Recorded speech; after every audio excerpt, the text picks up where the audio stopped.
If John was beaten up and attacked in that house, who did it? Karen, just to be clear, you didn't do it. We know who did it, Steve. We know. Okay, you're aware he was beaten up by Bryan Kohberger. I mean, we're all in on the same joke, right? My taillight was cracked and John was pulverized. We don't know. We don't know. We don't know. And it's not for us to know. Somebody other than Karen is responsible for that, for the killing of John.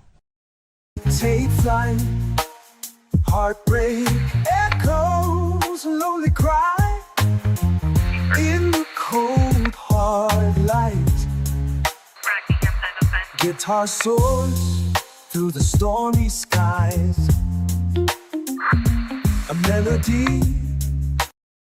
I will find on when carrying secrets, holding on today. Sorrow in the guitar's cry, resilience in the sky. Through the night we'll find our way, carrying secrets, holding on today. 21. Starting a card for a parking problem.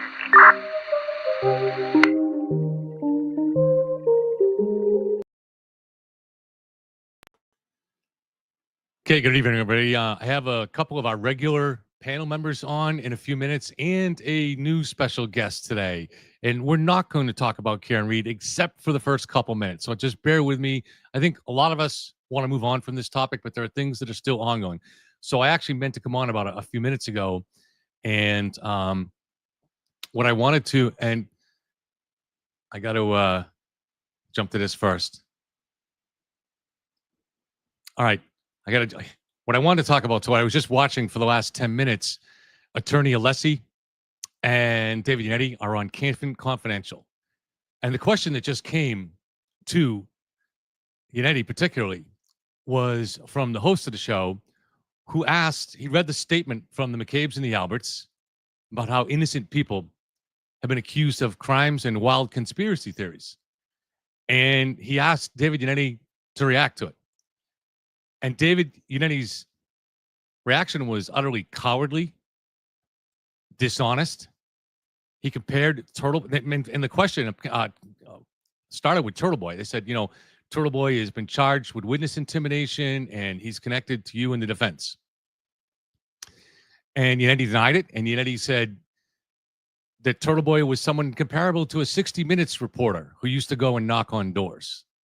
This is disgusting, all right? So Turtle Boy ran what they called a rolling rally, where they brought dozens of cars and over 100 people and stopped at the homes of all of the people that the defense theory had cooked up into a conspiracy theory and accused of being the so-called real killers. So they stopped at the homes of every one of these innocent people, and also at some of the investigators' homes. Inside these homes were children, young children, and in some cases they had to be hid. So they brought into bathrooms and into the cellar to hide, so they wouldn't have to hear what was going on. There were a couple of nurses who were part of this rolling rally, who got out at each stop and spit into the driveways. Turtle Boy had a God, I forget what you call it, a bullhorn. I'm sorry. Turtle Boy had a bullhorn. Now, these are residential areas. They're blocking traffic, and he was yelling. And if anybody, even a next door neighbor, tried to poke their head out the door, he'd look at them and scream, "Do you know that your neighbor is a murderer?" This is not 60 Minutes. This was like well over 100 people that attended this thing. Well, the next day afterwards, Turtle Boy, Karen Read, David Yannetti, Alan Jackson, and I'm not sure, probably Attorney Little too, we're all got together at a dinner where they talked about this event and celebrated it. But David Yannetti has nothing to say. Turtle Boy said last year, what I should say is Turtle Boy told an admin chat last year. So as far as he knew, it was private. He wasn't making this public. But those it was in a Facebook group that he basically was trying to operate, although he did not have absolute control in it because Nick Rocco and Jenna Rocco had control of it. And in that chat, Turtle Boy said that Karen had played the rolling rally was actually her idea, and that she had helped direct it. So David Yanni knows all of this. He's just not a decent human being. And I'm sorry, I understand this, and we can talk about this more with Margaret after, but the idea that a defense lawyer has to do everything they can to get their client off, to defend their client. Okay, to a point. But are there any rules to that? Are there any boundaries to that? Does directing a mob, and that's what this was. This was not 60 Minutes. This was an angry, violent mob. And that's how it's been running the last 2 years. And there's no question that David Yanni has played a part now. And he's promised to go on Turtle Boy's show soon. He has said that he's on the record, recent statements, that he's in good with Turtle Boy. So he can't distance himself from it. Not honestly. Now, I want to just mention one more thing before I bring in the other guys, the other prominent ladies who we have here. I just banned someone in chat a couple minutes ago while we were starting the show. If I seemed distracted, that was part of the reason. His screen name is Tyler Durden. Now, I don't know who his real name is, and I don't share private messages. I'm going to read just a little bit of this one from him from today, just because I'm not revealing his actual name. So the reason I want to go over this is because it's very important to me. Let's say this is your first time on this channel. I don't want you to think that this is the kind of place where you get this kind of echo chamber where everybody has the same opinion and anybody has a different opinion is not welcome. That's not the case at all, and very much the opposite. In fact, because I know that there's a human tendency to form echo chambers, it's very important to me to have people in here that do have actually different opinions on things, as long as they're reasonable opinions and not just, crazy stuff. But I treasure those people that come in here with different opinions. And it can be difficult for any one of us. We have to almost kind of force ourselves sometimes to say, hey, are you going out of your way to be tolerant of someone who has a different opinion? That's something that it's important for me to do as the owner of this channel. And I know that I want my moderators to do that, and they do that. But it's something you have to work at, because it's not something always easy for any human being to do. So Tyler Durden, I would look down a lot and see him in chat. And it was hard to tell, is he trying to just voice a different opinion? Or is he just being a troll and he's trying to stir everybody up? Now, there were signs of the latter, because he was posting every 30 seconds. And his posts really were not in any way, they didn't seem to demonstrate any attempt to try to understand the other side either. They really seemed to be, most of his posts seemed to be designed to provoke a reaction. And there's a difference between that and just trying to give a different opinion. But then he would sometimes walk it off and try to say something nice. Now, in addition, because I make my email public, he had communications with me via email, and they were always civil. And so I tend to, if somebody does that, and he told me something about himself and and his wife, I'm not going to talk about it, but I was like, I accepted that. I was like, all right, just try not to be provocative. Express your opinion, but don't be there just to provoke people. So he sent me a message after the trial. He said, all right, he sent me a clip or a link to a video from the lawyer you know. Some of you guys may have heard of him. He's a guy that panders to the free Karen Reed crowd. And the lawyer you know had on a guest named Michael Easter. I've heard his name before. I don't know if he's a lawyer or if he's a former cop. I don't know anything about him. But Tyler Durden wanted me to go back and watch this clip. And I generally don't like it when people send me a long clip or a link to a long video, because I have limited time myself, right? So it's a lot to ask me when I'm getting multiple clips from people a day to have to go back and watch a video. And because I do consider it important to try to read every email that comes to me. And if you send me a long email, I might not read the whole thing, because I don't want to have to get up and turn on my computer at 7:30 a.m. and be working on emails for 2 hours. I don't have that kind of energy or time anymore. So but I do what I can to try to open everyone and at least get a taste of what's in them. And if they're short, I read the whole thing. But to ask me to watch videos, that's kind of a lot.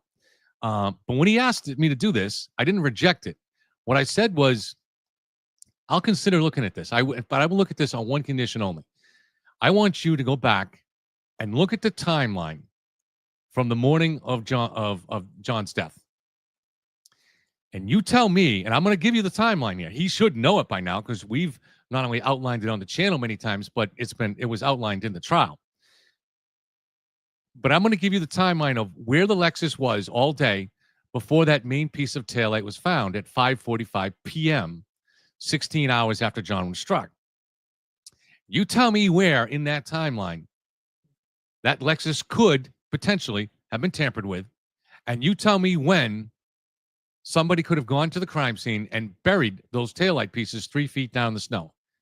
If you give me an answer to that, and it's even at least reasonably plausible, even if it's, remotely plausible, but still reasonably plausible, then I will go watch that video for you. Now, 3-4 days went by, and he didn't reply.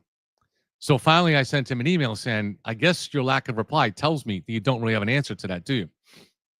So then he replied that he believed that the taillight was tampered with and the pieces were taken from the Sally Port at 5:36. Now, he knows, and he put in his email, that it's a 5-minute drive to the crime scene. He knows the main piece was found at 5:45. So I said to him, so what you're saying is that as soon as that Lexus was driven by the tow truck driver into the Sally Port, so with the tow truck driver present, because he wouldn't have had time to get out of there, Michael Proctor ran over, smashed some pieces off, and then somehow, like a pit crew, put him in a bag and handed that bag to some other conspirator that was involved in this.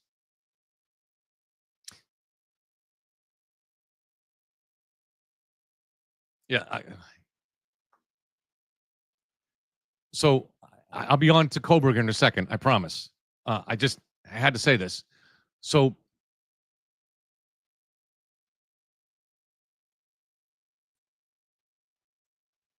I said, you're telling me that you're going to have to, I'm sorry about the interruption caused me to get distracted here. So what you're saying is that you believe that just in a few seconds he did that, somebody got to the crime scene. The earliest they could have got there is 5:41, and they buried it 3 feet down in the snow. And then 3 minutes later, the police found it. And so he got upset with this. So he comes back with an accusation today with a bunch of nonsense in it that implied to me that he's never listened to any of my shows. But I just want to read the one sentence that really ended it for me. And everything he said was false, including that the FBI did not buy into the prosecution theory. There's no evidence of that. Everything he said in his message was so patently false that it was silly. But he says, I know you, meaning me, I know you want to believe that Proctor et al. Are all the most honest guys in the world. When did I say that Michael Proctor was the most honest guy in the world? When did anybody who's listened to my show, this is the part that I want to get through to people. Everybody who's listened to my show knows that every single time I've talked about this case, I've always said that nobody got the benefit of the doubt from me. When I started out this case, we knew that there was an alleged cover up here. No way did I look at this and say that Michael Proctor could not or did not have plant evidence. I didn't know Michael Proctor. I did not give him the benefit of the doubt, and I did not give the state police the benefit of the doubt. I knew for sure that there were cases where people plant evidence or the police lie. I knew that. So for him to say that, what that told me was he was in my chat stirring things up, but never listening to a word I said, because I said that on hundreds of shows. So for that, I'm banning him. If you're going to be in chat and you're going to say things that suggest to me you have never heard a word I said, then you're no longer, you are not in that category anymore, where you are somebody that is after the truth and you're listening to what I'm saying. You're just a troll. So that's where I've divided here. If you want to come into my chat, any reasonable opinion is welcome, but listen to what I'm saying. Don't pretend. Don't just come in just to stir things up. Okay. All right. So let me bring in the guests. First, you guys know very well, Margaret McLean and Coffenaffer. Hi, ladies. How you doing? Good. How are you, Kevin? Nice to see you. Oops. Sorry Mic. for that, because I just got that message and I wasn't real happy about it. I thought it had to be addressed. And in a moment, I'm going to bring in also, well, we're bringing him right now. This is Dan from his Drunken Turkeys. His show is the D&T show.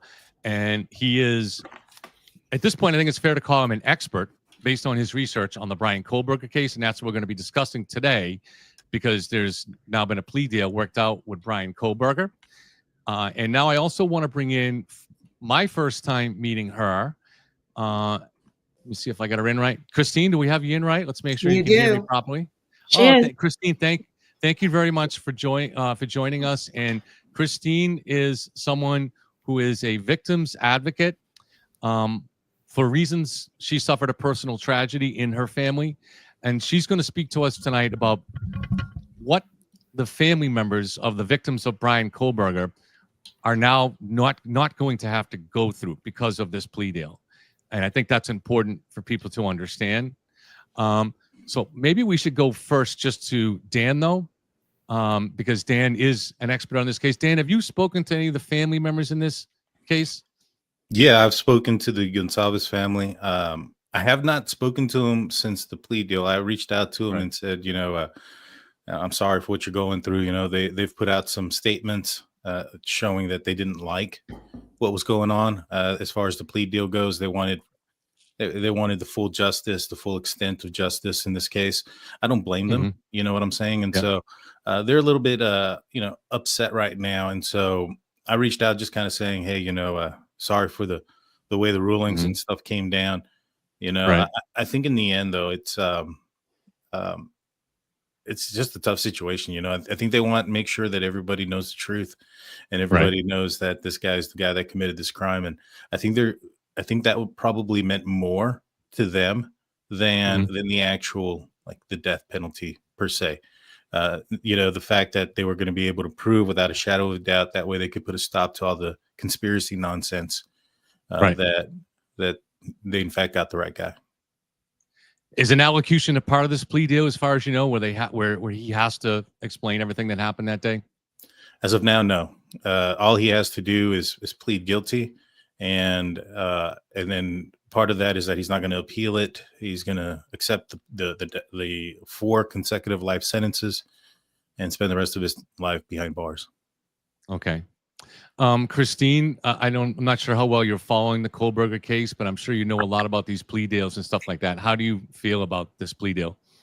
Yeah, I can't speak for the families because every situation is different and every individual looks at things differently. I can only relate it to my own personal experience. And July 7th, 2008, my son, Andrew Caldwell, who was 18 at the time, was murdered by someone that had posted on social media that he had bought a couple of guns and was going to use it for street cred and shoot someone. And that person ended up being my son. We went through 2 years of the criminal justice system. And coming into that system, I truly thought that system was there to protect the victims and to do what was right for the victims. What I learned really quickly is it is named the criminal justice system for a reason. It is about the criminal. And what I ended up speaking to Attorney General Martha Coakley at the time, because I wanted her to understand what was going on in the courts. What I said to her is, as soon as I have rights, I have all the rights until I walk into that court. So we went through 2 years of hearings that were moved to accommodate the judges, the venue for the criminal. Didn't matter about our schedule. We were told, go back to work, go back with your life. But everything was out of control. I watched my daughter and my family members just go through the stress and the strain of a system that was not protecting us and was not the voice of myself or my son. And we ended up taking a plea deal. And I did it because 2 reasons. Number one is in the state of Massachusetts, it would have been another 2 years. It would have been about 4 years was the average time for a case to go to trial. And for my family to start healing, there's no way they could have done that until we ended the journey with the criminal justice system. And secondly, I didn't think we were going to get a fair trial. What I saw was hearing after hearing after hearing where information and evidence was thrown out on technicalities. He had confessed 2 or 3 times to the murder. But because of technicalities and all these hearings that we went to, every single one of them was thrown out. So for me to go through another 2 years, to put my family through that, I just thought, what is justice? And I needed to stop so I could begin and my family could begin the healing process. I'm sorry you had to go through that, Christine. It's just, and thank you for sharing it, because it's just unbelievable for anybody to have to go through that, but definitely for a mom and for what your other children went through. Let me just, with Margaret and Jen. So if you haven't met, I think you already know Margaret, and Jen is a retired FBI agent. And so they have a lot of experience from the other side of the law with this than the killer, and a different part of the system that you experience. So I'm just going to let them ask you what they want to ask you, or make their own comments on it, and just try to get out of their way. Yeah. So Christine, we've talked extensively, obviously, about your son, and we actually attended a parole hearing this year for her son's killer, which they still haven't made a decision. That's another show altogether. But Christine, as far as Kohberger goes, we talked earlier a little bit about the families are very upset. I believe most of the families are very upset with the deal. They felt they weren't involved enough, and they really wanted to take it all the way to the death penalty. So when we spoke, you felt that you sort of felt differently than the families. Like, what can you share what your opinion is with us? Yeah, and again, I can't comment on how they feel or what the right decision is for them. But for me, it's what is justice. And to give my son's killer any more of my time or my mind, I wanted that to stop. And I wanted to extricate myself from a system that I just saw is so unfair. And it was unfair to the victims. And every interaction I've had with the criminal justice system is another opportunity to be victimized all over again. And I did not want to be a part of it. So whether he rots in prison, whether he gets out, I've done what I needed to do. I've protected my family. I've protected my son and his legacy. But I wasn't willing to give them any more of me. In defense of the trial, you mentioned the parole hearing. Once again, what I saw in that whole system was, here we go again, victimized all over again in a whole different way. But every interaction is just another opportunity to remind you. And the thing about the Kohberger case that struck me was it related back to my interactions with the criminal justice system. You think you have control, and it's your family member. You should, but you don't. And you learn it the hard way. And you learn it over and over and over again. And the only voices that matter are the voices of the victims, and they are never heard. And the truth, because of that, can be distorted. Mm-hmm. Yeah. Well, first of all, I just wanted to say that I am so sorry for your loss. I spent 28 years as a federal agent, and when my career was over, I wanted to advocate.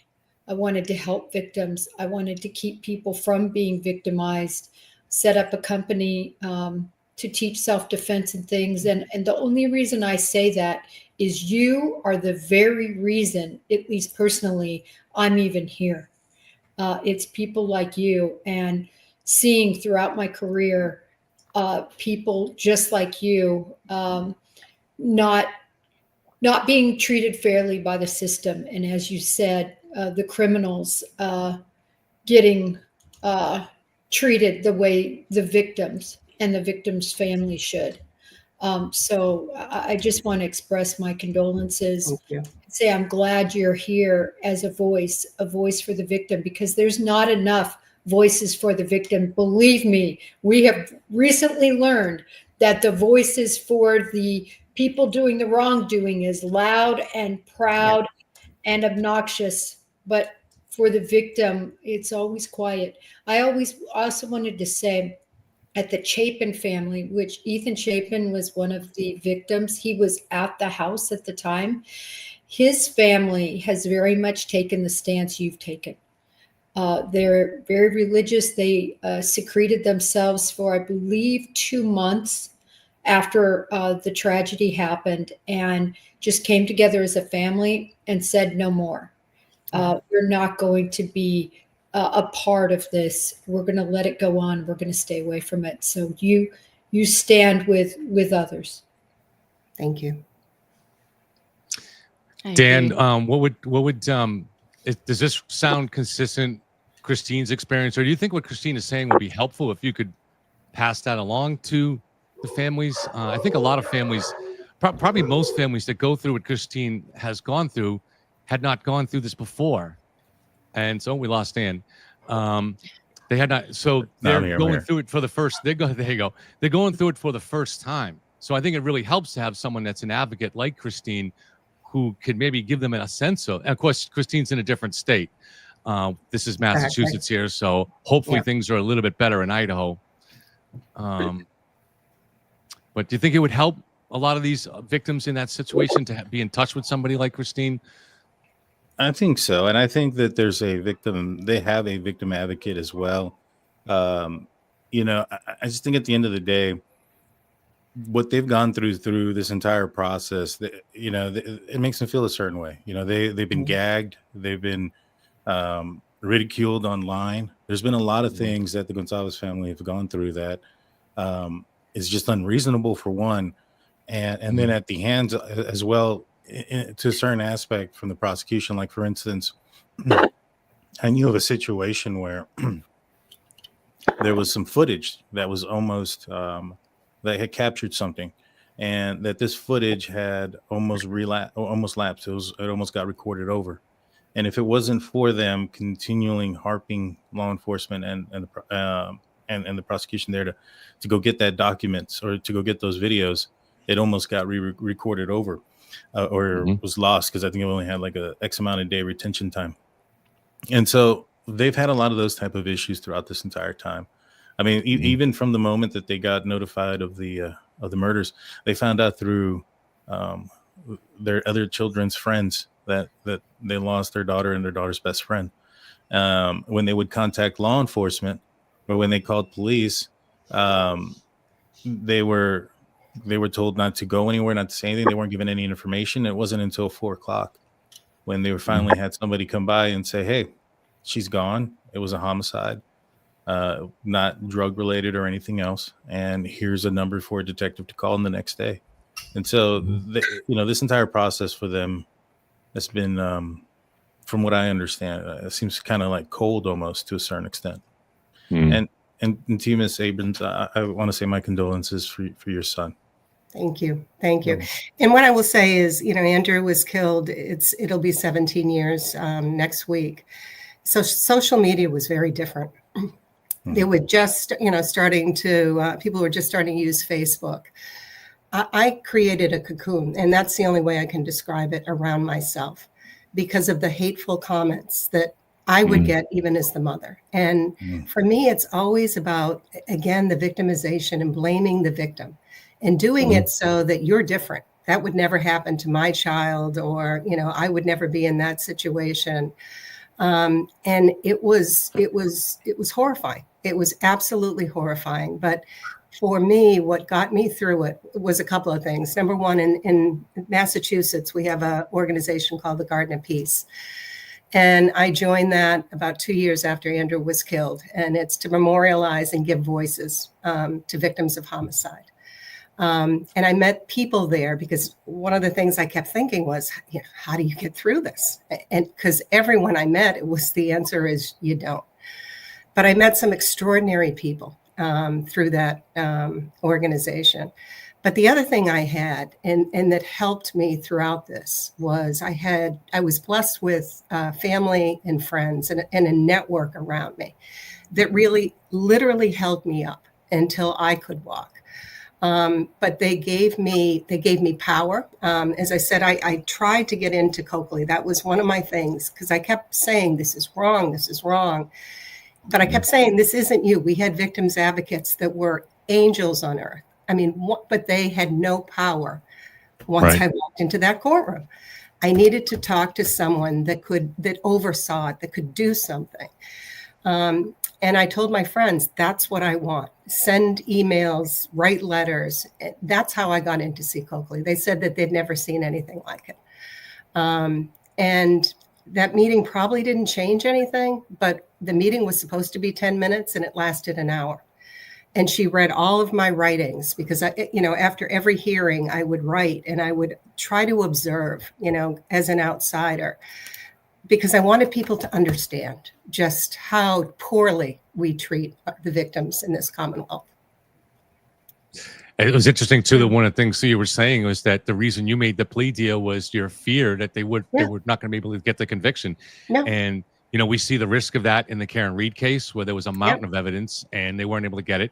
And so that seems to have been a factor here in the Kohberger case too. Was this a factor possibly with the families, or certainly it's not even clear the families were consulted here, but certainly it might have been a factor with the prosecution. I don't know if Jen or anybody or Margaret, if you guys have followed the reasons for the deal at all in the Kohberger case. Yeah, I mean, basically the way I look at it is, I think they would have gotten a conviction. The evidence was strong. His DNA was on the knife sheath, and they had video evidence of his car. And I mean, you never know what a jury will do, but I felt that he would have been convicted. However, there's a penalty phase, and I think as a DA, I used to be an ADA, and that penalty phase, all you need is one juror who may pretend to, be fair as far as a death penalty case, but may go in with a preconceived notion.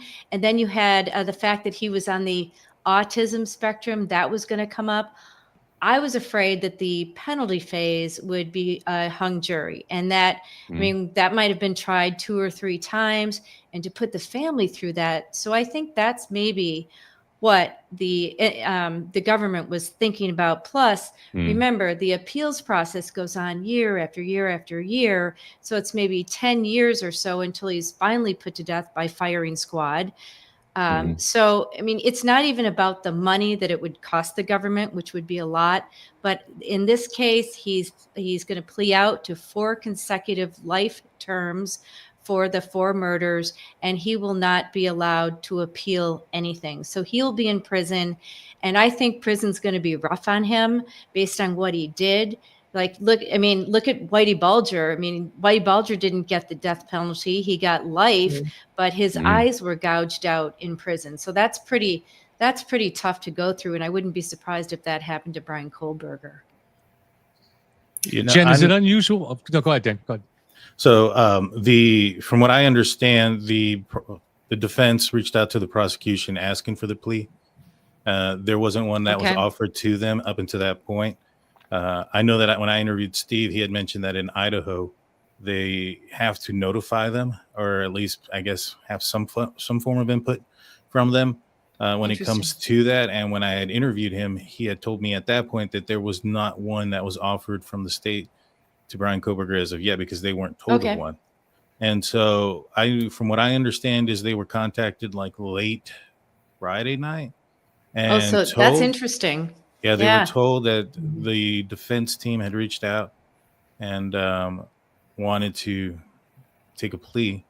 And I think that they responded saying they didn't want to do that. And I think one of the bigger things as to why they're so upset is all of a sudden by Sunday, the decision was made that they were going to go ahead and offer, and he was going to accept it. So it happened really fast. They felt like, it's kind of like when the house was torn down. They got their input and tore it down anyways, and I felt like that's probably the way they felt about this as well. Christine, what was your experience when you went through those plea deal discussions?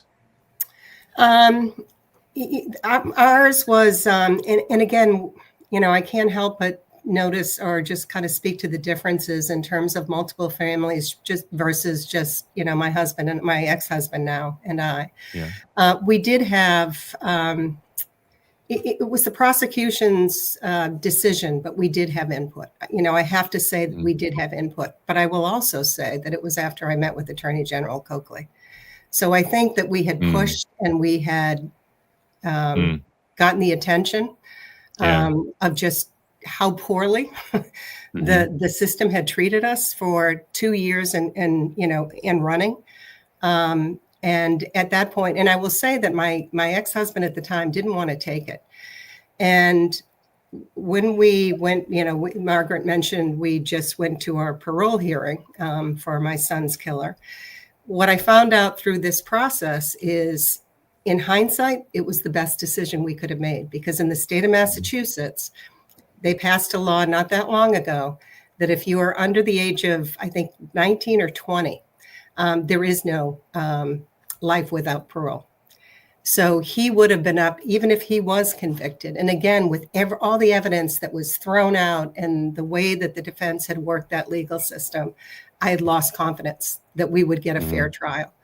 But even if we had gotten first degree, we still would have been up against parole. Jen, I wanted to ask you about the allocution, where when there's a deal like this, the defendant has to explain the crime, not only admit to the circumstances of the crime. How often is that a normal thing that you've seen in your years with the FBI, or is that? Absolutely. They have to get up and say in their own words what happened and what they did. But I can tell you, I think this is going to be very limited from what I saw in the deal. From my understanding, it's not going to be like what I've seen before in the federal process throughout my years, or like what happened with BTK. And I bring up Dennis. Right. I was just going to bring that up. Yeah. Go ahead. Yeah. Because, of course, he's mimicking a lot of Dennis Rader's moves. Dennis Rader stood silent. He stood silent. This plea deal at the very last minute. But I want to point out, he was in a corner. This Judge Hippler, had denied any extension. There was not going to be a continuance here. In addition, he denied the third-party culprit. They had no defense left. In addition, I think it's really important to point out that in this case, Bill Thompson, who is the prosecutor, a 33-year prosecutor, he was not a death penalty guy. He, in 33 years, has taken only 3 murder cases to even trial. He's a plea type lawyer. And in addition to that, never has put the death penalty on the table ever. And he did here. And I've always said from the beginning, this would be used as a bargaining chip. And I think that's exactly what happened here. Yeah, you mentioned BTK. And it sort of occurred to me as I was asking you the question that this might even be a reason why they might not want to give him the stage to do an allocution like that, because BTK took about a 15-minute put on a show. It was the happiest moment of his life to describe what he did to each one of those victims, which is making those families just suffer even more to go through that, because he's not just confessing. He's really, that's the show that he's been aiming his whole life for. For someone that's a psychopath, that's what they enjoy the most, is they get off on that. And so maybe the prosecution didn't want to give him that. Margaret, I wanted to ask you, so you probably are pretty familiar with Christine's case. What are and as a lawyer, what are some of the things there that Christine was talking about? Do you know some of the circumstances about evidence that was being thrown out? What was the problem there? Was there problems with the way that evidence was gathered, or what were the technicalities, maybe some of the ones that they were doing there? Yeah, I actually think Christine knows the case a little bit better than me. But, a lot of it had to do with judge shopping. So they engaged in and that happens all the time. So that would be the defense continuing cases to get a better judge. And Christine had no say over that. So Christine, can you explain some of the evidence that was thrown out? Yeah, it was the confessions. I mean, the ones that were important were the confessions. And he changed his story 3 different times, confessed 2 or 3 different times. It was how they asked the question is really, it came down to technicality, legal technicalities. And, I'll give you one example of something that just I've never forgotten. So whenever we would have hearings, and it was about once a month, I would have 20, 30, 40 people come with me to the hearings. Again, that was my cocoon. And we walked into this courtroom. It was in Taunton. And the judge looked up and you could tell he was pissed. He was very unhappy that we had the people that we had in this courtroom. And the defense attorney got up and made his argument. And it was about, again, throwing out some of this evidence. And after he was done, he said, Mr. O'Boy, that was a brilliant argument. And this is the judge said this during the hearing to the defense attorney. I left with the prosecutor and she looked at me and she said, wow, that went well. I said, what part of that went well? Did you hear what he had to say? And yes, the evidence was eventually thrown out as I knew it would be. But it was like David and Goliath is how I felt.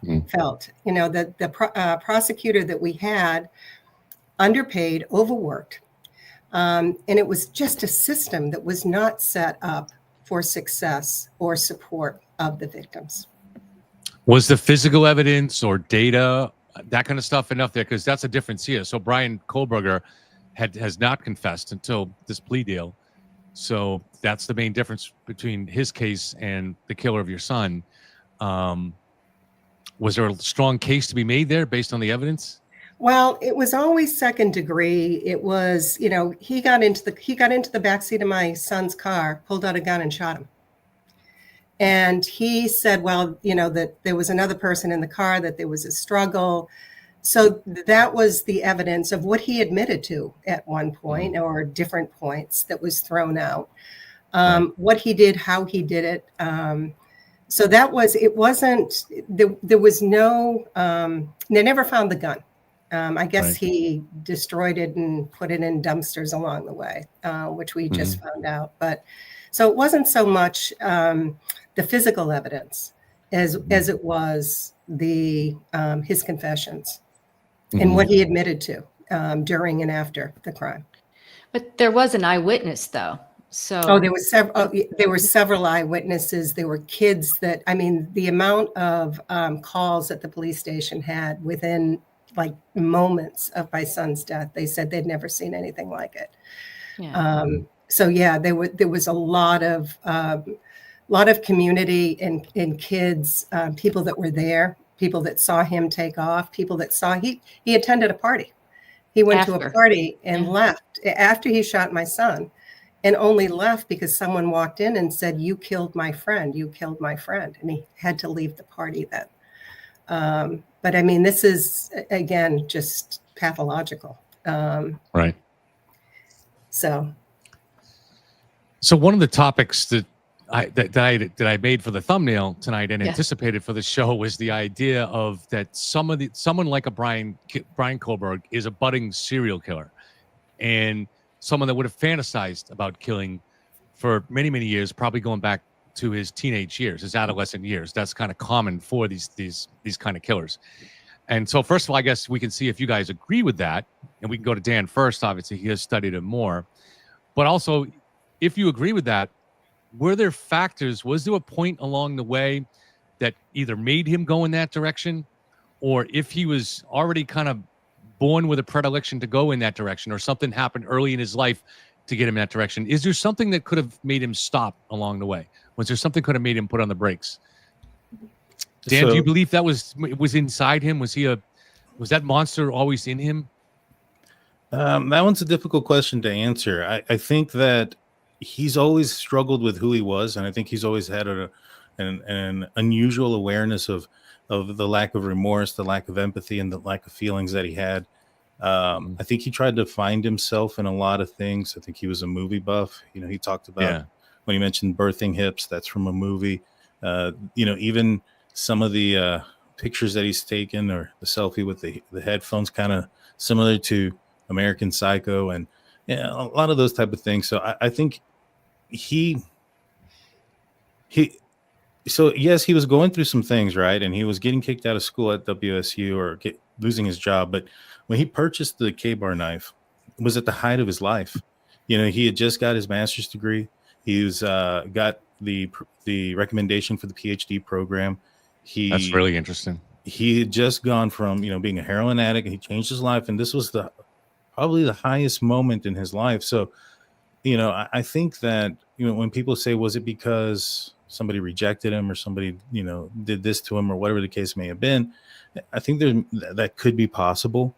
But I think he was trying to find himself. And I think when he made this Reddit survey and he was reaching out to other people who commit violent crimes, I think he was finding some commonalities amongst himself. And I think that he had always complained about not having feelings. He called himself a sack of meat and his father a sack of meat. And I'm thinking that, you know, if you're talking to violent criminals, they probably have some of the same problems, lack of remorse, lack of issues. And so he's probably finding some commonalities and getting off on their stories that he and not just with a criminal, but an actual serial killer like Ted Bundy or BTK, guys who were killing just for the sake of killing, for the pure pleasure of killing. Well, the class they had long fantasized about. Yeah, and the class he took with Dr. Catherine Ramsland was violent crimes. And the book that he had read was that was a mandatory to be read was the I think the autobiography on BTK. And so he had a lot of that influence in his life at that time when, like I said, he purchased the knife when he was over there. He didn't purchase it when he was in Moscow. When did he purchase that exactly? I don't actually know that. Between March 20th and March 30th of 2022.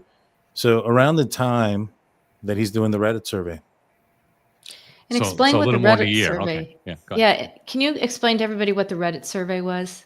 Yeah, again? so he was doing a thesis, and his thesis on why violent criminals do the things that they do. So he created a Reddit survey asking for people who had committed violent crimes he invited them to answer these questions, and the questions were, you know, how did you choose your victims? You know, what made you choose your victims? How did you make entry? You know, did you do anything while you were there? What were your emotions during the crime? You know, a lot of those type of feelings and thought process of the crime. And the thing about it is, he didn't put that up until the end of March when he graduated in May. And so it was he worked on that after he had graduated. And even Michelle Bolger, who was his professor, who recommended him to the PhD program, had stated that's what that survey was for that thesis, but he didn't even use any of it for his thesis because it was just a cover for him to talk to people, in my opinion. Jen, I know you are personal friends with some former FBI profilers, and you've had them on your show and done a lot of talk about that. So have you talked to them about this particular case at all, or do you want to apply any of your own kind of profiling insights into this? Well, you know, to me, the best show I did specifically related to your question was with Dr. Gary Bacata, who is the most renowned profiler, if you will, and he studied every single mass murder in the world, not in the United States, in the world. Wow. So his knowledge of mass murder and those databases is amazing in understanding different people's, why. In addition, he, wrote a book with 2 FBI profilers. So anyway, I think what's important is that he believed that Bryan Kohberger was definitely a fledgling serial killer. And in fact, he warned that he said, I hope the jurors who get this understand that if he is not convicted, they are literally releasing a serial killer. Everybody needs to understand the depth at which this person operated. Also, I think it's important to note that these were sexual crimes. This was not just kill to kill. They were sexually motivated crimes. when he satisfied himself, we don't know. I mean, I believe it's right before that selfie picture where his hair's all kind of wet and you just got out of the shower. We don't know, but Dr. Bricata and I definitely both believe if he would have had the chance, he would have sexually assaulted Maddie Mogan. But all the circumstances changed. Right. Margaret, these probably don't apply to Christine's son's killer, right? He was probably just someone who, 18-year-old kid, gangbanger, it sounds like, wants to maybe impress or earn his street cred. He's not someone that would have been fantasizing about these kind of killings, is he? Or I don't know enough about it. I think it's a little different. However, I've also read where once you kill somebody, you're more likely to kill again. So I think Christine's son could have committed murder again in different situations. Whether they would be ultimately sexually motivated, I don't know. What do you think, Christine? His was, he had a horrible family life. In fact, at the parole hearing, there was 20 pages of just, abuse, neglect, you name it. He was a kid that never fit in. Where he did fit in was fledgling gangs. And that was his objective, was to become part of this gang. And the way you did it was through murder. So his was about really belonging. I think was his initial motivation. And as soon as he got into prison, he got into the gang. Very similar to Kohberger, though, if you think about it, right? Yeah. Because Kohberger was also bullied in high school. At one point, he was quite overweight. Then he lost a bunch of weight. Same with this kid. Yeah, and a quest for power. So that was where I saw the similarities with Bundy. Yeah, very much so.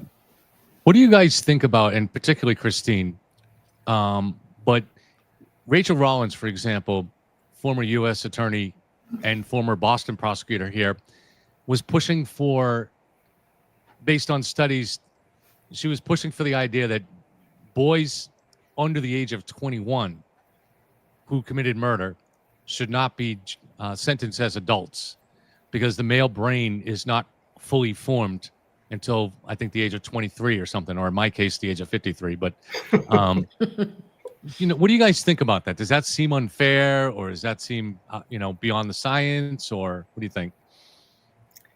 For me, and it's exactly what we faced. My son's killer was 19 at the time. And like I said, they passed in Massachusetts a law exactly along those lines, so that anyone under 20 cannot be convicted of first degree without parole. And for me, I think you've got to look at each case individually. I would like to think that prison, is someplace that you can be, rehabilitated. I was president and CEO of an organization in Massachusetts called Commonwealth Corporation. 20% of our programming was for returning citizens. So I do believe in redemption, but I also know what it takes and the hard work it takes, and that it's up to the individual. And that's why I think that it really comes down to the individual, the circumstances and the case. But to just blanket say, well, you're under 20, your brain isn't formed, we're going to give you a pass. It just doesn't seem, again, to me, that that's justice. Jen or Margaret, you guys have any thoughts on that? I think it depends on the case, but don't forget Andrew, Christine's son, his life was taken away at 18. So, you got to look at it in both ways. So his life is over. It's gone. Right. And, if so this kid was 19, he's certainly old enough to serve in the military. He's old enough to vote. So, old enough to write on social media that he bought a gun and was going to use it for street cred. Yeah. So, it was pretty premeditated. Exactly. So that's a tough one. What do you think about it, Jen?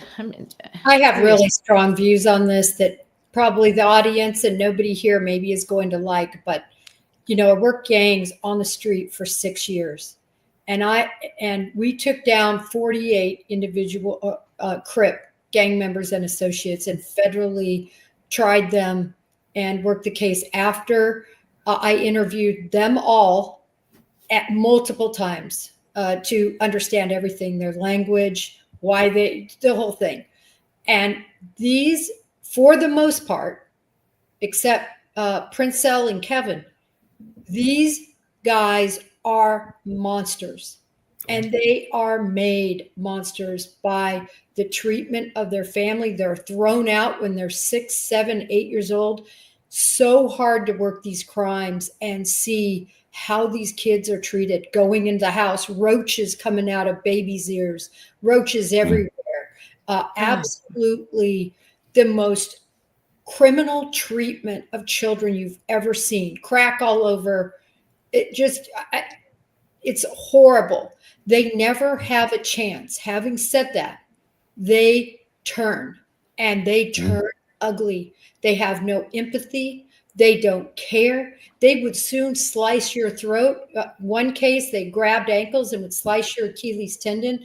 This case that you're talking about with your son is not, quote unquote street cred. It is an initiation, I believe. Yeah. It's absolutely what had to be done for him to be accepted. And please, I don't want to, and in prison, they have to align with a gang or they're going to be dead. Yeah. So if you're black, you're the black gang, white gang, Hispanic gang. And then there's all sorts of gangs within the Hispanic and within the black, that hate each other, Crips and Bloods that everybody kind of knows about. And I could go into so many more, but the bottom line is they're awful. And the two I named, Princell and Kevin, oh my gosh, so smart, such, great people in a sense. And Kevin headed up multiple murders, terrible guy. But if he would have had a chance, but at least he understood he was a terrible guy, So I don't think there's much redemption. I don't think there's much hope for these people. I'm sorry, I really don't. I've seen it. They're nasty. So after all that we went through, and again, finding out that, and it took me some digging, by the way, to find out that he had actually joined a gang in prison. I did a lot of research prior to the parole hearing, and I met with the DOC to try to get the history of what happened and what transpired. They didn't mention it. They mentioned he stole a roll, he got a phone and used it for Facebook. Never mentioned that he had joined a gang and was part of a gang. I found out 2 weeks before the parole hearing, and it wasn't even in the executive summary. It didn't rise to the level to put it in the executive summary. I get to the hearing, and he has done, he's completed a college course, not a course. He got his degree at Emerson University. And one of the board members actually said during the hearing, this must be really hard for the Caldwell family to listen to, all his success. They actually said that at the hearing. Yeah, they did. They said that's all the what I mean in successes. terms of the victimization that just doesn't end. And to look at that and to look at him in any way as a success, So I started writing my letters again and getting my friends to write letters again, because I wanted people to understand what is going on with this board and how these decisions are being made. It's very hard for truth to penetrate ideology. Yep. Conceptions that people have about the world that may not be based on any reality. They're just based on something that may make them feel good, or a narrative that fits their worldview or something like that. It's almost nothing can penetrate that, unfortunately. I almost felt like it was more that they wanted a success story coming out of their institution. Look what we have done. So it was opportunistic. Isn't the prison system a wonderful place in terms of how we can rehabilitate people? This was all about making that board and that system look good at our expense. And the blood this time would be on their hands. Yes. Yeah, and then Maura Healey's new program, right, Christine? Yeah, one of the was great that called? ideas that they had that was shared with me is that they were thinking of putting a former, an ex-prisoner on the parole board. Yeah. And I said, wow, I wonder how they might vote. You can't make this up.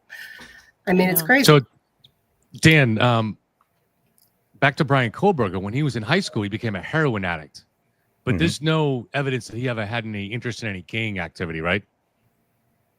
Not to my knowledge. You know, the only thing that he did was he started doing kickboxing and bullying other people, but it doesn't sound like he had very many friends at all throughout his entire life. In fact, during this trial, they had 7 witnesses that were going to be testifying for the defense. One guy didn't really know Bryan Kohberger. He kind of knew his dad. The other guy knew Kohberger in high school, but hadn't talked to him since 2020. And even the defense said that they're having a hard time finding anybody that knew him or liked him or was friends with him. So he was a loner. He wasn't part of any gangs. How did he first get into heroin, do you think? I mean, it's, you know, we all kind of can imagine how people first start smoking weed. You know, you're doing it with, or even just cigarettes. You're doing it with your friends, right? That wasn't something that applied to me, but that's how most kids, you know, I wasn't hanging around I wasn't doing that kind of stuff. It didn't interest me. I was playing most sports, but it's a social thing, you know, when you start smoking with your friends or you start passing around the joint or something like that. I don't understand how anybody that age gets into heroin. You know, I had that question too, you know, and then I was told that apparently in that area of the Poconos that it's pretty bad and pretty common, and a lot of people can get it. It's not something that was a very difficult find, which I found to be crazy. But yeah, he had I know of one person that he was friends with, and she passed away from an overdose of heroin. And this happened so many years ago now. There was one article that stated that Bryan Kohberger was a suspect in that at some point, but it was only one article that said that. I don't know if that was true or if they were just trying to, you know, centralize the article by throwing in Bryan Kohberger because he was a hot topic at the time. But one article did say that. I just could never verify that was actually accurate. But that was the only person. Some people said that was maybe a girlfriend, but when you go and search her up, she was involved in same-sex relationships. So I don't think she was Bryan Kohberger's girlfriend. But that's the only person. I mean, I think one other person said that Bryan Kohberger got their friend hooked on heroin. This was another person that did some interviews right when he got arrested. But I think those are the only 2 friends or any talk of who he did heroin with that I'm aware of. I know he was going through when he was typing things on something called Tapatalk, and he was talking about his visual snow and migraines and a bunch of other things that he was going through, and he was trying to basically self-medicate or find a way to subdue the symptoms of that. And so I wouldn't be surprised if that's kind of how he got down that heroin road, was because of trying to counteract some of the symptoms of the medications he was on. So one of the things that Christine brings up is the idea that the system is broke a little bit. And we may be seeing this a little bit with the Karen Reed case. And I know that Dan has to do his own show in a few minutes. So let me go, and I know Christine may have to leave too, which you're welcome to stay as long as you want, Christine. I got a note that you may have to leave at a certain time. So let me go to Christine first with the question, and then to Dan, and then to Jen and Margaret as to, if the system is broke, what can we do to fix it? What are some things that need to be fixed? So Christine, if you could start there. Leaders need to start listening to victims. I think a lot of lip service is given, but I don't see any real dialogue at a high level that can really address, because first they need to understand that this isn't, justice isn't being served. And the people that need the system the most, the victims, are being trampled on. Our rights are being trampled on. Our loved ones are being trampled on. And Margaret and I talk a lot about this. Now throw in the 800-pound gorilla of social media. And what I've said to Margaret is, that introduces a whole different level, because there's not a level playing field right now if you look at the defense and the prosecution in terms of what we can do and what the defense is able to do. Now you look at, Margaret brought up, the Karen Reed case and how you can play social media and how you can use that to inform and support your theories and kind of get into the minds of jurors and the public. We talk to so many people that have so many informed decisions. They're not informed. They're propaganda. They've been listening to the same, social media channels over and over and over, and it's become their truth. And that is really, for me, one of the biggest concerns that I have, because as a victim, and my heart bleeds for John O'Keefe's family, bleeds for their family, just knowing what they went through and how horrific those around them were. You mentioned it at the beginning of your show. We need to figure out a better way, because these are the people that we need to protect. Right. Dan, and just also answer the question generally. Dan is someone who was in law enforcement, so he can answer the question from the point of view of his past experience, but also from the point of view of the Bryan Kohberger case. How do you fix things? To me, first and foremost, I think that the criminal system, the justice system, it's flawed. But I think when you look at it compared to the rest of the world, it's probably one of the top echelon justice systems. Now, there's nothing perfect, and the thing is, the problem is it's a double-edged sword, right? I mean, you have these people that are talking and saying nonsense and bringing up and creating a mob, which I think the Karen Reed case may have had a reason or played a factor into why the prosecution felt that it was good to do this plea. I just being honest, I think there was more evidence against Karen Reed than there is against Bryan Kohberger, concrete evidence at least. I think Bryan Kohberger had a lot of circumstantial evidence. I thought it was a very, very strong case. No doubt in my mind that he would have been convicted, if things were normal. But after seeing Karen Reed, be found not guilty, and the amount of evidence that was against her, that was concrete, that was data, that was a body, there was a weapon that was located, there was time and temperature, phones that weren't turned off or forensically deleted, all these things that are present in the Bryan Kohberger case. It's concerning. And the double-edged sword is you have freedom of speech, you have a right to a fair trial, so to speak, from a defendant's standpoint. And it's a tough, narrow path to navigate. To start to fix it, in my opinion, I think that prosecution and law enforcement should listen, or at least the prosecution aspect should listen more to victims.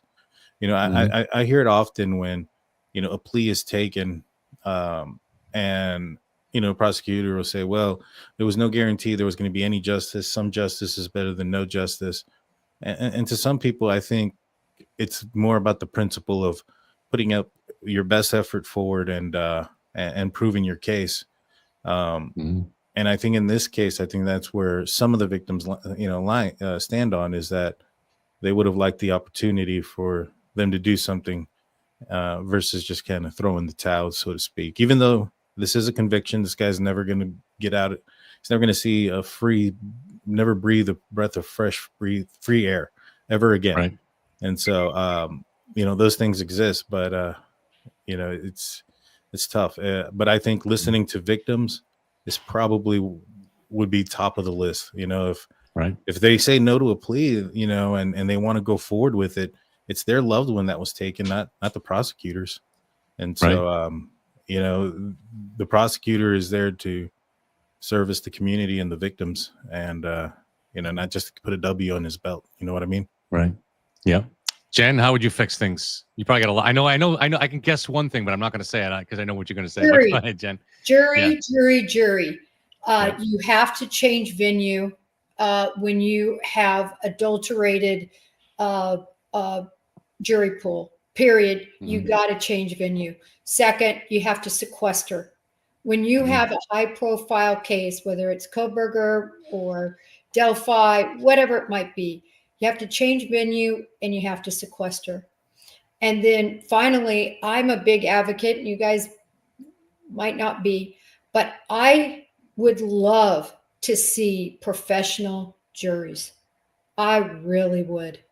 You know, people from all aspects. I'm not saying just scholars, but I'm saying from all aspects of life. So there are peers, whether they're a bricklayer, whether they're a babysitter, a teacher, it doesn't matter to me. But professional jurors that know how to sift through information and that cannot be, you know, compromised. And I've said it before. I have never had my faith in the justice system and in juries shaken like I have with the Karen Reed case. It's unbelievable. How would a professional jury work? Do they have to pass a test, or is it just you're assigning jurors to be for the job for the year, so they become professional over time? How do you create a professional jury? How I see it taking place is through the mock jury process. So literally, if somebody had such an interest, it would be general, right? Not on a particular case, but general. And as you said, so in other words, instead of doing grand jury duty, you would do jury duty, but you would be selected via a process of some mock trials judged by judges and attorneys and others. And then based on that performance, you would be selected, you would be hired, you would be paid. And that's how I see it in my mind. Okay. Interesting. Margaret, what do you think? How are you going to fix things, Margaret? Oh gosh, everybody said what I was going to say. No, basically, I agree with you know, from what we just saw in the Karen Reed case. I remember what you came up with. I give you credit, Kevin, that we've now entered the era of TikTok trials. So what I'm worried about is the impact of social media and the impact of, you know, bloggers like Turtle Boy that are just can control the mob and ultimately taint the jury pool. I also think, for example, for Karen Reed, there should have been a change of venue. There was a change of venue for the Kohberger trial. It was changed to Boise. So that was good for that trial.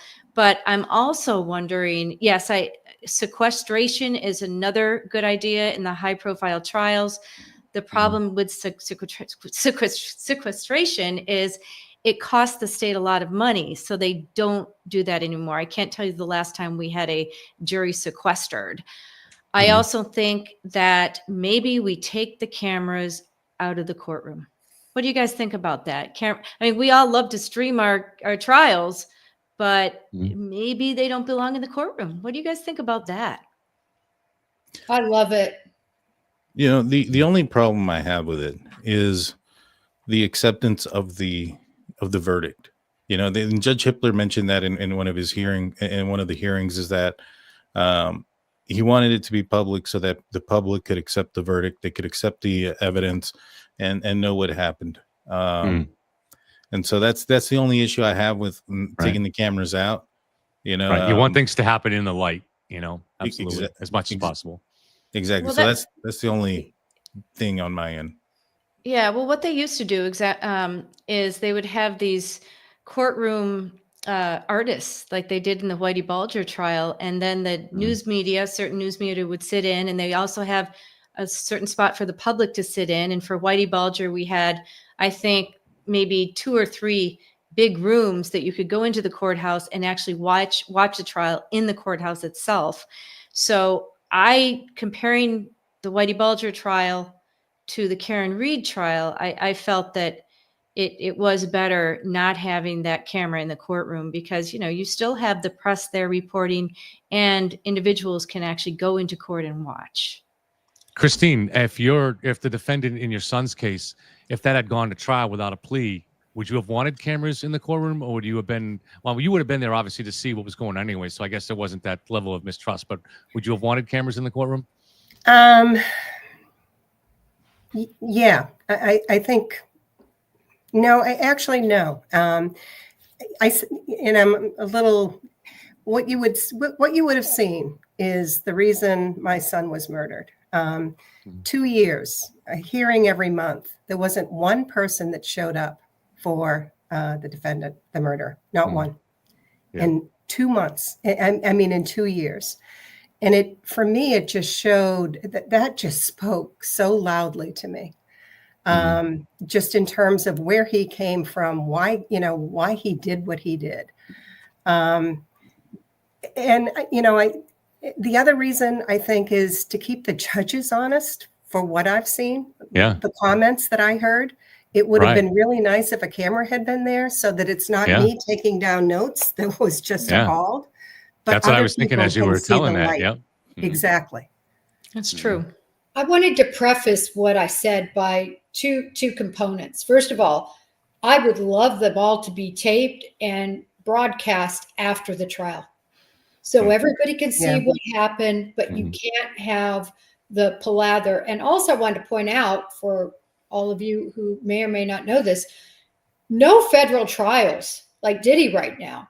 No federal trials there's no cameras.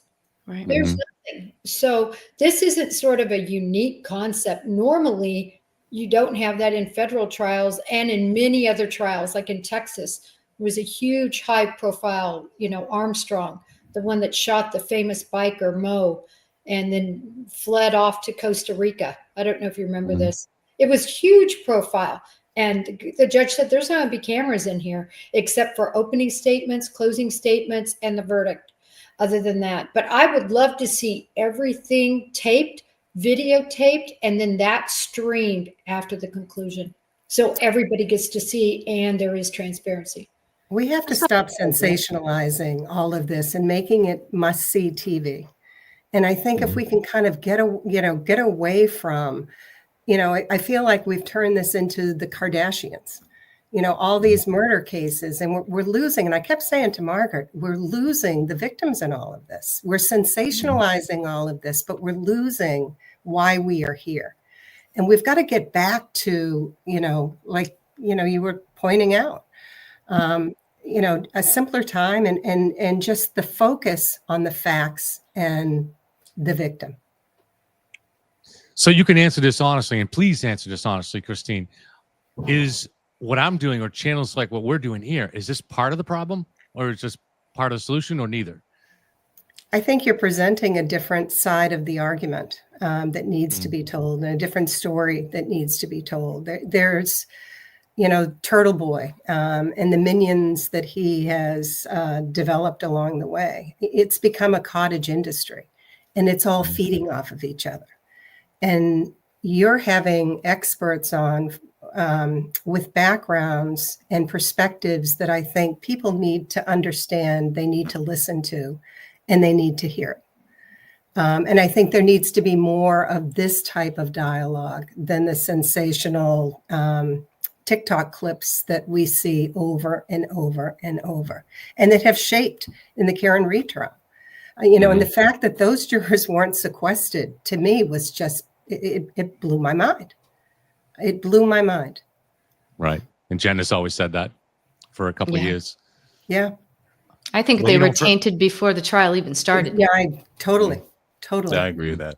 Well, guys, I got to get going. I want to say thank you, Kevin, and everybody. It was nice to meet you guys. It was good to talk with you guys, and maybe we can do this again sometime. Thank you, Dan. Dan. Jump off as well. Okay, Christine, thank you. Thank you. It was nice meeting you all. Take care. My condolences, really. Thank you. Bye. Great seeing you, Margaret. Hey, great seeing you, Jen. Great insight, as always. Thank you, Kevin. And are you taking off, Jen? Yeah, I have to take off as well. Thank you. All right. Thanks for having me. Good to see you, Jen. You too. Bye, Kevin. Goodbye. Well, it's you and me. So if anybody would please reach out kindly to the D&T show. That's Dan's Drunken Turkey channel. And he's actually going live at 9 o'clock in 15. Well, by his time, 8 o'clock. He's out in the Midwest. But so in 20 minutes, he'll be going live again. So please, he'll be talking just about the Kohberger case. And please reach out and give him a subscription. I know a lot of people here already have done that. So thank you. So yeah, Margaret, I don't have an easy fix in my, I asked that question to everybody, and frustratingly, I don't know of any easy fixes to this, because to me, what's maddening is that I don't see, the problem is in the public. The problem is with everybody, not just in the public. It's in just generally. I don't find that people are making an effort to weigh evidence or facts. I'm going to say facts because this is not just in criminal cases. This applies to politics. This applies to just about everything, the economy, whatever, objectively. And to apply something objectively, you have to be seeking out both sides. You have to be trying to get in. You have to look at things from multiple angles. And I think social media has made us all, every one of us, less likely to do that. Because we just want to see the algorithm. It's all algorithm driven, right? So you go on YouTube, it's going to bring you not just videos on the topic you want, but on videos that agree with your opinions. And we're going to see this more and more and more. You see this on Twitter, on Facebook. This is what social media, it's algorithm driven, and it's going to bring you stuff that it knows you already want, that you're already interested in. And it's just going to reinforce your opinions instead of giving you some insight into how to think from another point of view. And I think that's the problem here. When you look at these jurors that have come out in the Karen Read case, it's just obvious that they have no ability at all to think about things from another point of view. But lest someone think I'm criticizing them, I think this is a problem with society at large. I'm seeing this on the lawyers that we see on TV. And I don't see an easy solution for it. How do you teach people how to start thinking objectively? Yeah, and thinking critically. It's all about critical thinking. Yeah. I've always, as a lawyer, I've always known that I have to explore both sides. So I worked as a prosecutor. I had to know the other side as well as my own in order to argue against the other side. And then I worked in civil defense, the same thing. So that's taught me to I have to shut my mouth and listen to the other side. Even if you're in a simple argument with, a friend or an acquaintance, you've got to stop talking and listen to what they have to say and, take a breath. And I think we're losing a little bit of that in social media, where we can just throw our comments out or throw our tweets out on X and just have these rants. And then as soon as, other people agree with you, you start to, as Christine mentioned earlier, that starts to become your truth. It's almost, it's hard for me to see that. And it's hard for me. Yeah, it's hard for me to see this. For example, I can't believe at this point why they didn't have a change of venue for the Karen Read trial. They should never have tried it in Norfolk County. They should have tried it in, some other county. Is part of the problem too, not just a lack of ability, because I was thinking about this as you were talking, right? And it makes sense to me that, as you're saying, as a lawyer, you're kind of naturally taught this. You're supposed to be able to take either side, right? Yeah. And so you're just kind of probably naturally doing that as you're looking, even if let's say you're Karen Read's defense team, right?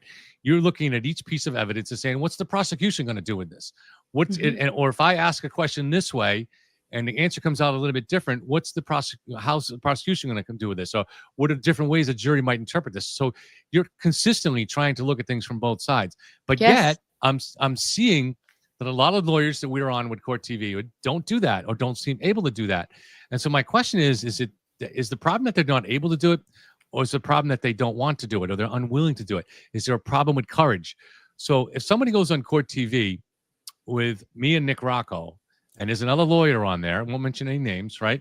And Nick Rocco says, well, the evidence was in the back of Michael Proctor's truck for 6 weeks because it wasn't logged into the state police evidence system until 6 weeks after John's death.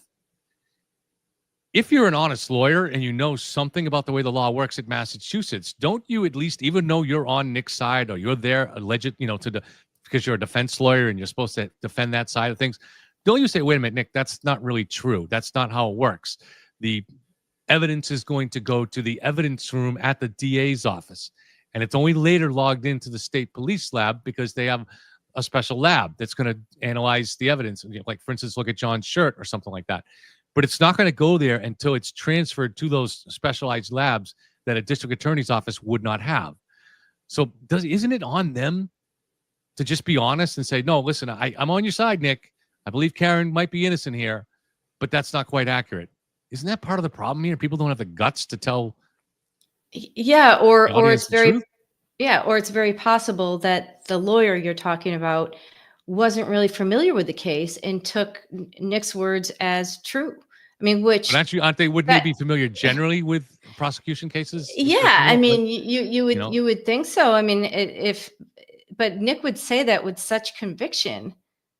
And we know that wasn't true. And of course, in most cases, I mean, obviously, all cases that I prosecuted, the evidence went through a chain of custody, and that's something that's so important. It's gathered at the crime scene, and then it's placed in special bags, and those are labeled. Those are taken to the to the evidence lockup. It's locked, and then anytime it's transferred, so you have to be able to piece together the chain of custody. So, I mean, if there wasn't a chain of custody in the evidence, it would have been thrown out during the pretrial stage. Remember, we were at the trial stage, trial two. So, yeah, you think a lawyer would say, "Hey, Nick, why wouldn't a lawyer point that out on TV?" That evidence would not be in evidence because it would have been thrown out. So, yeah, exactly. That's what the lawyer should be able to stop and think and question Nick and say that, well, that doesn't make sense, Nick. I don't understand that evidence would have been thrown out. It absolutely would have. So you're right. And it's understandable if Nick doesn't understand this, or if I wouldn't understand this, because we're not criminal trial lawyers, right? So what bothers me is that it's perfectly normal for Nick to say something like that, and maybe he should have questioned it in his mind a little bit, but he doesn't understand how the system works, and I didn't understand how the system worked 2 years ago either, right? So, but why don't these lawyers want to educate the public? Well, I think they're looking the public to understand how it works, Yeah, I think they're also looking for the sound bite. So when they a lot of times lawyers, it's free advertising for them to go on Vinny's show. For example, for me, I'm not practicing anymore. I used to teach law at Boston College, and right now I'm just, I'm YouTubing and doing this and working on my podcast and other projects. But for a lawyer, if you go on Canton Confidential as a legal expert, that's huge for your business. And that's why they all clamor to go on these shows, and they want Vinny to ask them back. So they might think, okay, what type of soundbite should I be saying? What side is Vinny on? And sometimes they'll play it that way as well. So that's, audiences who listen to either Court TV or whatever channel you listen to, you have to keep that in mind, that people have agendas. Right. And some people like us, I try to be objective, you try to be objective, but there are many YouTubers out there who, their agenda is to, be salacious and talk about conspiracy theories, because that brings the number in. It brings the numbers in. Yeah. So that's not being objective. If there's truly a conspiracy theory, you and I would look at that in an objective way. Right. And that's the problem that I'm having with today's modern society. I'm sure Vinny's not watching this, but Vinny, if by some 1 in a million chance you put in this show, I would like to say that I think your audience would actually appreciate hearing, not someone go on for 10 minutes about it, but at least just briefly correct Nick or me if we say something that is technically wrong, and just give us that common sense explanation. Yeah. And just, for instance, Margaret, just discuss chain of custody. Talk about that. Say, for instance, listen, if there was a chain of custody issue, the judge would have already thrown this out. Point that out. Your audience, Vinny, is not going to be up. They want to learn. They're thirsting to learn this stuff. So exactly. I actually was on with Vinny. I was on a panel on Court TV where one of the lawyers got the law wrong, and I think I knew she got the law wrong, and I'm pretty sure Vinny did too, but neither one of us said anything because we kind of felt bad. We didn't want to make her look bad on national TV. Right. So I hesitated to say anything at that point. I think I told you about it. Yeah. She was not, I don't believe she was a Massachusetts lawyer. She didn't know Massachusetts law. Right. So, and she was very brave to get on and do what she did, or, to talk about a certain thing. So, there's that too. Do you embarrass somebody on national TV with all these people watching? And I don't think Vinny's nature is to be confrontational. No. I think he's kind of congenial. He would be a little bit confrontational with me, not in an angry way, but he would throw it right back at me. But I think he kind of knew I could take it and come right back. So I don't think don't think he thought he was embarrassing me to do it. So I think that's why it was acceptable for him to do it. Oh, you So, were great. I watched you for a year before. I watched you for a total year before I ever even met you. I was very impressed. I thought you were very objective and fair. So yeah, that doesn't, you don't have, this is living proof. Not only do you not have to be a lawyer, you don't even have to be that smart. You just have to just be honest and ask the right questions and be fair-minded. That's all you have to do. It's not that, it really isn't that hard to do that. And unfortunately. And do your research. No. I think you do a great job with research on both sides. And that's what I try to do as well.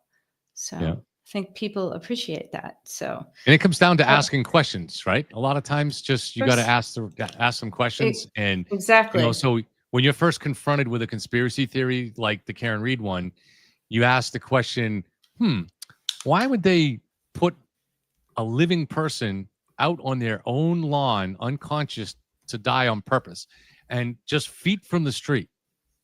Why wouldn't they go the extra few feet and put them on the street if you're going to try to suggest a hit and run? Or why not put in the neighbor's yard, which is like 10 feet away?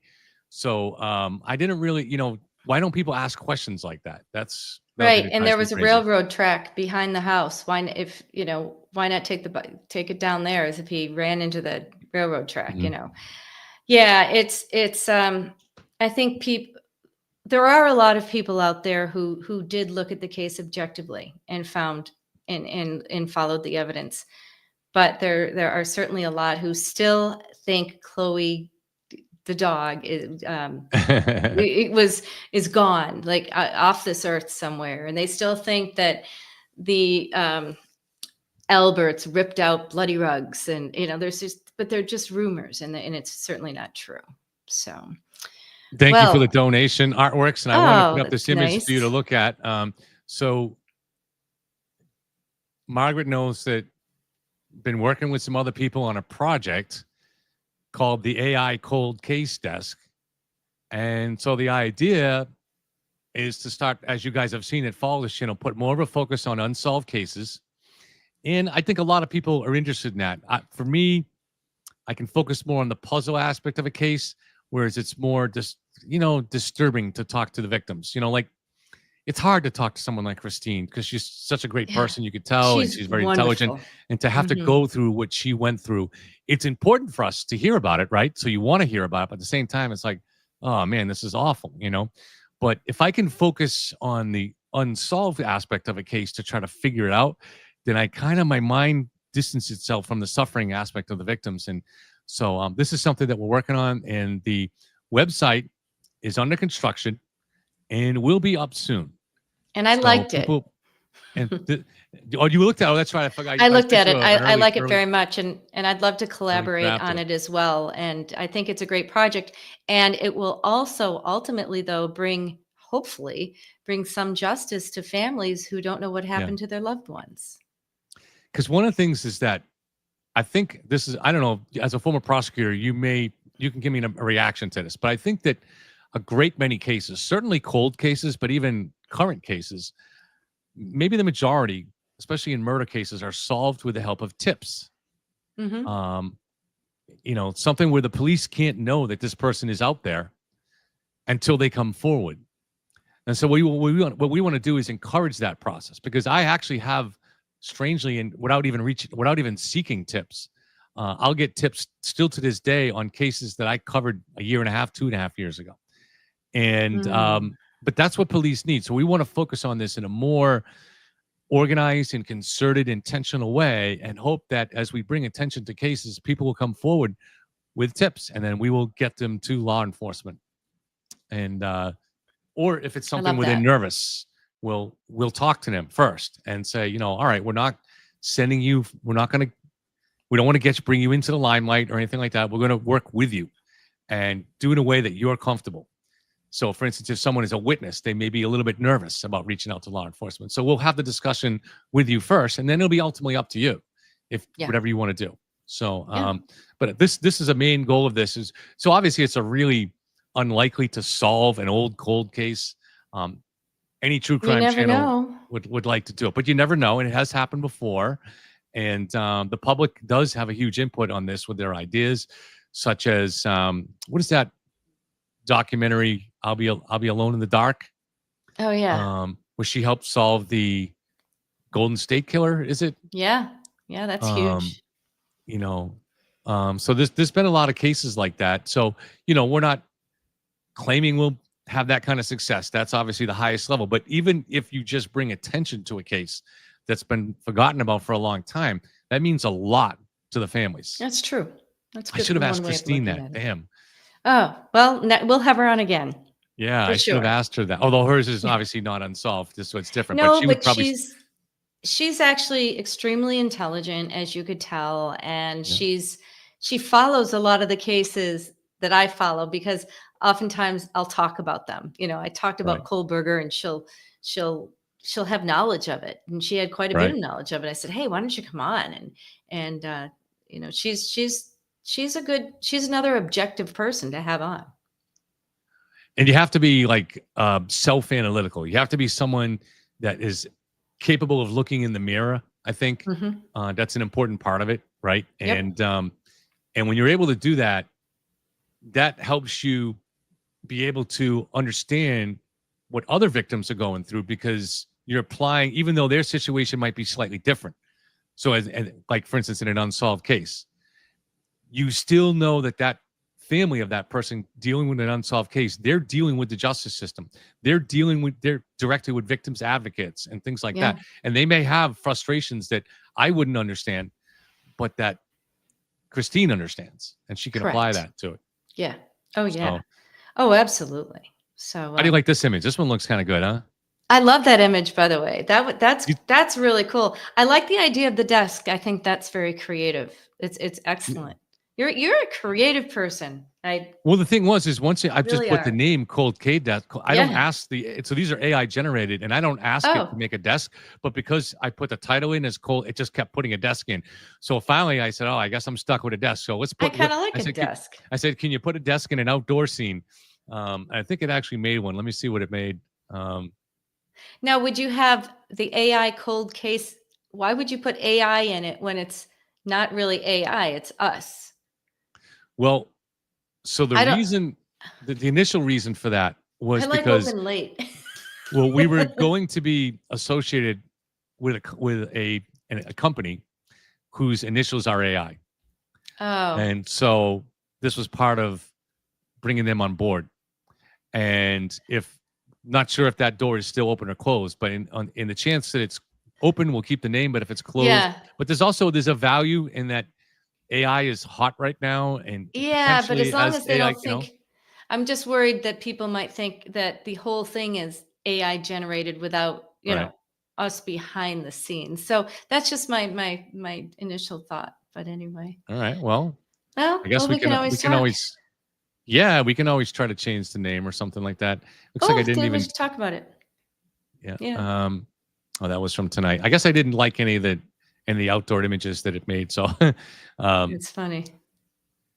I like the name Nearly Killers though, because Yeah. that's the idea that there are people out there that have a Bryan Kohberger personality Yeah. that didn't go that route. And it seems to I me know. that a lot of these serial killers do. Bryan Kohberger was 27. I think BTK was 27, or at least with the only case that he's known. He may have started earlier, but a lot of these guys that's around the age 27 where they kill for the first time. Mhm. And obviously, Jeffrey Dahmer, he killed when he was 17 or 18. Yeah. Yeah. He killed a hitchhiker, invited him back And to his house. when you're eight, by the way, when you're also 18, 19, 20 years old, that's when, if you're going to have some, mental health issues, that's when that would kick in as well. It Right. always does. And so, I don't know, there's been a lot of talk about these serial killers maybe have some sort of disorder, Yeah. they certainly lack empathy, but I think that if Kohberger wasn't stopped, my God, I think he would have kept killing, for the power, for whatever sexual fantasy he got Right. out of it. So thank God they stopped. They caught him. But Right. it's super scary, isn't it? That whole dark mind. And I'd like to explore the darkness behind the criminal mind even further than in maybe Well, another this is show. Sure. And this, I love it. I mean, this topic I think is fascinating to dig down Yeah. into because some of these aspects are inside all of our minds, but Yeah. they're twisted in the case of somebody that's born with a psychopathic brain. So, for instance, we talked about this earlier. Hannibal Lecter in The Silence of the Lambs tells Agent Starling that the key question is what does he covet? What do we covet? And so what he's saying is we covet what we see. So it's something that we see every day. It's not something distant. It's something or something that we've imagined. It's something we see every day. And that was the basis of the criminal in that case, is that he's coveting something. But that's Exactly. something but everybody covets. Everybody has Yeah, coveted that's at true. some point in their life. What a great line. This was the image that they put outdoors. No, that's cool too, actually. There's some woods there. Well, but it's 9 o'clock. I want to watch Dan's show. Okay. All right. Well, thank you very much for coming on. And just one more Yeah. case is Richard Allen was 47 when he killed for the first time. Oh. So why didn't he kill? Why did he wait? Well, we don't know. Maybe he did kill before that. Well, and there's no evidence of it. So at this Okay. point, we'll have to go with no. And he lived in a Okay. very rural area that there probably would have been evidence. There was no similar killings or similar incidents, Okay. So that could be Yeah, that's interesting pretty there. old. So that's maybe not quite the norm. That's interesting. That's a good point. I haven't looked into any of that, Yeah. but that's Yeah. interesting. Well, I will say this for you for another time, but I came up with this happened to be 3 weeks before they arrested Rich Allen. I came up with a profile for the Oh killer my God. and published it, and it ended up being eerily close to what Richard Allen was. And I had only been looking Wow. into the case for a couple of months now, but it's not because it's some super insightful Sherlock Holmes kind of thing. When I tell you the reasons why on some other show, you'll say, yeah, it was kind of simple logic. It was very, very easy to figure out that way. So, but No. it led to the right profile though. So Yeah. Well, know. that's something we can also talk about in the cold case desk is Yeah. what profile that would be very interesting, and compare, parts of certain crimes to, well, what type of perpetrator are we looking for? So that's Right. we could do that as well, and get help with Jen. Jen can be the FBI profiler for us. Right. Yeah. Absolutely. And maybe she can bring on an actual profiler Yeah, onto the show. that'd be great. I'm sure we can get all right. one. So- All right. Margaret, thank you very much for being here. I appreciate it. Good to course, talk to you as yes, always. always. Since we have these conversations on the phone, we might as well just share them with the public. So Exactly. Well, thank you. Thank you for Yellow Cottage Tales is the best, and thank you for having me on. thank you very much. We'll talk soon. Okay. Bye-bye. So yeah, we'll have that website out soon, guys. Everybody that's still with us here, let's see, we still have. All right, we're down to 117. So it's going to be a different world again. We're gonna have to build up in a slightly different way. So we had built up with the anti-Karen side over the last year or so, and had we gone the other way and gone with FKR, be different. Now the numbers would be in the thousands still. It would have dropped from the 10,000s to the single thousands, which is still pretty good numbers. But I was never going to do that. I was always going to pursue truth first, and the rest happens, whatever happens. So what we're going to do with this cold case desk is, so I did make a deal with a website builder, and it's going to cost a certain amount of money to maintain it per month. And so what we'll do is we'll probably set up a Patreon, and Patreon, I'm not sure if I'm saying it right. And once the website is going, and then through that Patreon, people will be able to buy a membership for the AI cold case desk. And through that, hopefully we'll get enough to maintain the money that's needed to maintain that case. Don't give any money now, because there's no way to do that now. But if we can Patreon, okay, there you go, Patreon. We'll do it. We'll pronounce it that way. Thank you, lady. So once we get that set up, maybe people want to donate a couple of bucks and a month, and then we can keep it going. But please don't donate now, because it's not set up. But when we do get it set up, because I don't want to. The person who's doing it for me is a great person, and she was willing to do it for free. But I don't believe in that. It's too much work. So I want to make sure she gets taken care of as she should, since she does know what she's doing with this. And Carmine says she's locked into future projects. Yeah. So hopefully, thank you very much. And hopefully we'll make a difference with one of these families. And if not, we may not solve a case, right? But if we can bring enough attention to a case, that means a lot to those families. And part of bringing attention to the case is at least trying to work out what happened. It's not just enough to report on the case. So as I mentioned in the last show, there's some information that was new to me, came out a couple of years ago about the Maura Murray case. So we can talk about that. That's, I know, and her family is still around. I think her dad and her sisters, maybe her mom too. I don't even know, but I definitely her dad and her sisters. So obviously they still care what happened to their daughter and their sister. And so it might mean something to them if we can help. There's plenty of other channels to bring that case into the public eye, but that's just an example though. There's some cases that are much more obscure than the Maura Murray case, and we'll try to bring attention to those too. All right, guys, thank you very much for being here. I appreciate it. And I will see everybody soon. Have a good night.